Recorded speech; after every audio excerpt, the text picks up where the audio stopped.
The idea was to develop a living decoy.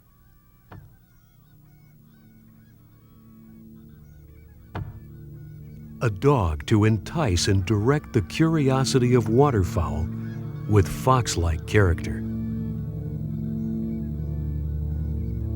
The idea was to incorporate the retrieving abilities and hunting instincts of the large retrievers. This is the result.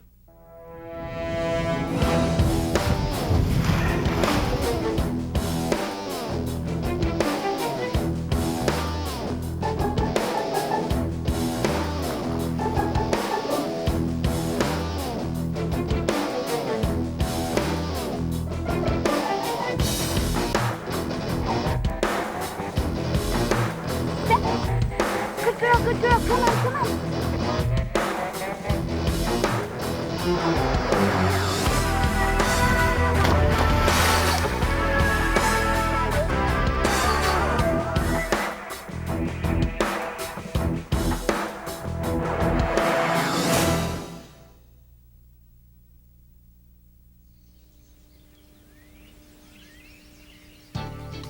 The Nova Scotia duck tolling retriever, commonly referred to as a toller, is one of the AKC's newest breeds in the sporting dog group. Smallest of the retrieving breeds, tollers are an exceptional blending of intelligence and versatility packaged within a mid-sized, powerful, and agile frame.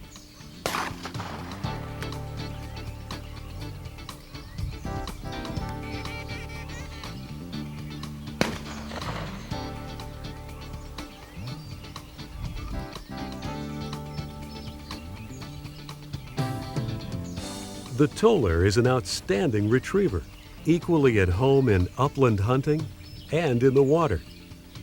Highly trainable, the toller excels in agility, obedience, and in the show ring. The Nova Scotia duck tolling retriever was developed in the early 19th century to toll or lure and retrieve waterfowl.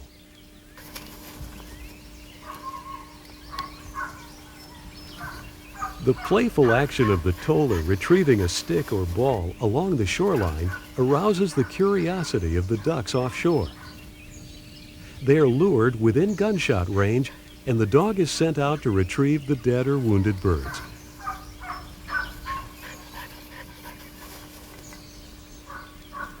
This medium-sized, powerful, compact, balanced dog is the smallest of the retrievers.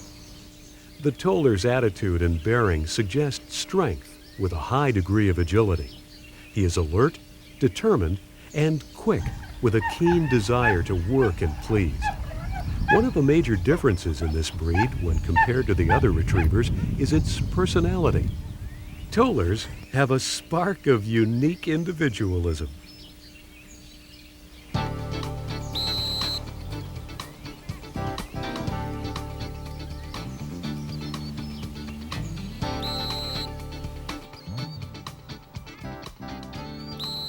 The toller is a natural retriever on land and water. His strong retrieving desire and playfulness are qualities essential to his tolling ability. The toller is quick to learn, and having plenty of energy, tollers excel in active households. The toller is highly intelligent, alert, outgoing, and ready for action, though not to the point of nervousness or hyperactivity. He is affectionate and loving with family members and is particularly good with children, showing much patience. Some individuals may display reserve in new situations, but this is not to be confused with shyness. The toller's strong retrieving desire, coupled with his love of water, endurance, and intense birdiness, is essential for his role as a tolling retriever and as one of today's great versatile sporting breeds.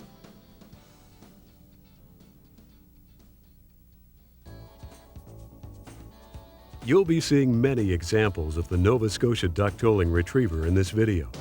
All are good examples of the breed and will help your understanding of the toller.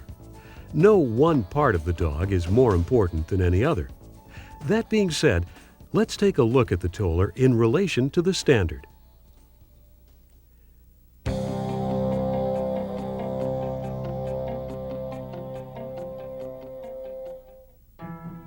The height for males is 18 to 21 inches, the ideal being 19 inches. The height for females is 17 to 20 inches, the ideal being 18 inches. Bone is medium. The weight is in proportion to height and bone of the dog. The dog's length should be slightly longer than height, but should not give the impression of a long back. The ratio of height to length is approximately 9 to 10. The head is clean cut and slightly wedge-shaped. The broad skull is only slightly rounded, giving the appearance of being flat when the ears are alert. The occiput is not prominent. The cheeks are flat. The length of the skull from the occiput to the stop is slightly longer than the length of the muzzle from the stop to the tip of the nose. The head must be in proportion to body size. The toller's expression is alert, friendly, and intelligent. Some tollers have a slightly sad expression until they go to work, when their aspect changes to intense concentration and desire. Attaboy, what focus!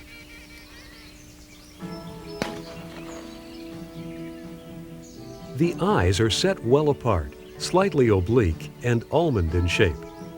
The eye color blends with the coat or is darker. Eye rims must be self-colored or black, matching the nose and lips. Less desirable are large round eyes, eye rims and/or eyes not of the prescribed color. The stop is moderate. An abrupt stop is less desirable. The toller's high-set ears are triangular in shape with rounded tips set well back on the skull and frame the face with the base held slightly erect. Ear length should reach approximately to the inside corners of the eyes. Ears are short-coated and well-feathered only on the back of the fold. Folded ears are less desirable. The muzzle tapers in a clean line from stop to nose, with the lower jaw not overly prominent. The jaws are strong enough to carry a sizable bird, and softness in the mouth is essential. The underline of the muzzle is strong and clean. Less desirable is a dish face. A toller's nose is fairly broad, with the nostrils well open, tapering at the tip. The color should blend with that of the coat or be black. Less desirable is a bright pink nose. Disqualification, the butterfly nose.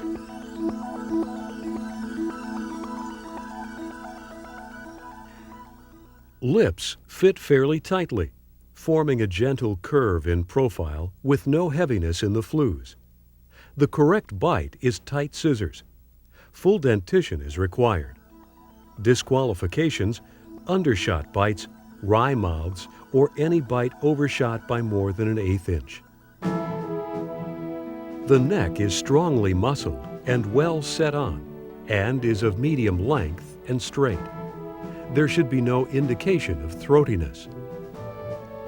The shoulders should be muscular, strong, and well angulated, with the blade roughly equal in length to the upper arm.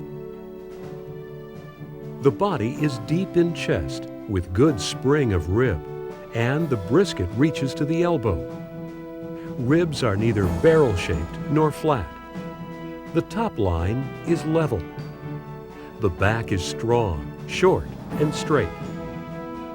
The loins are strong and muscular, with moderate tuck-up. The croup is very slightly sloped.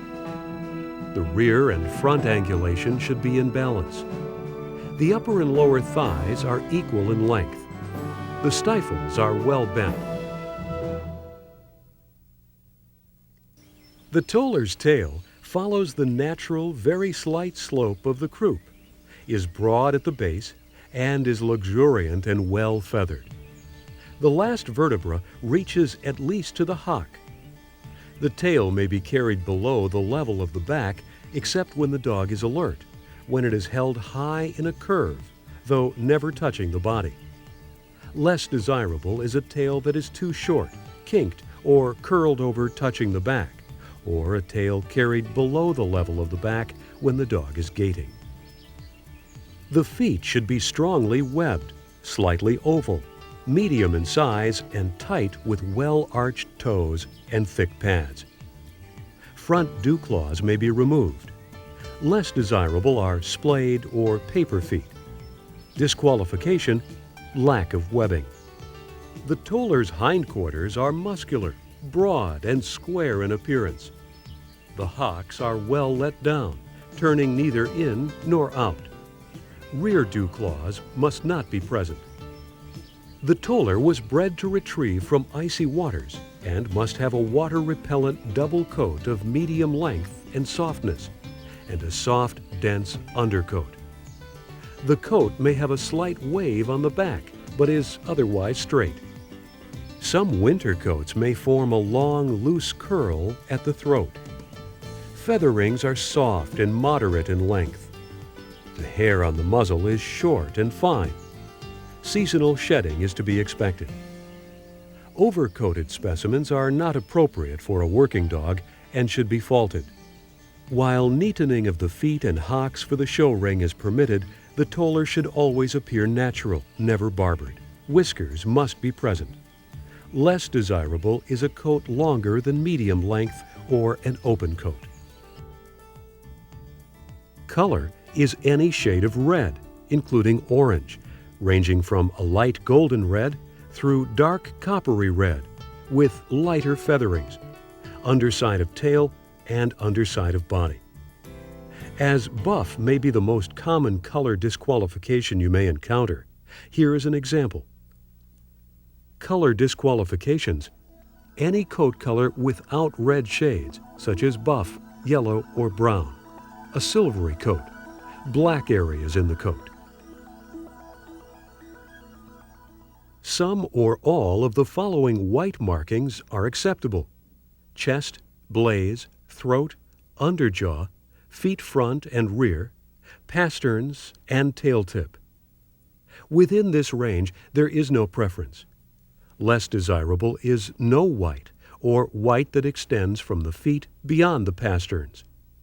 Disqualifications: white on the shoulders, around the ears, the back of the neck, or across the flanks.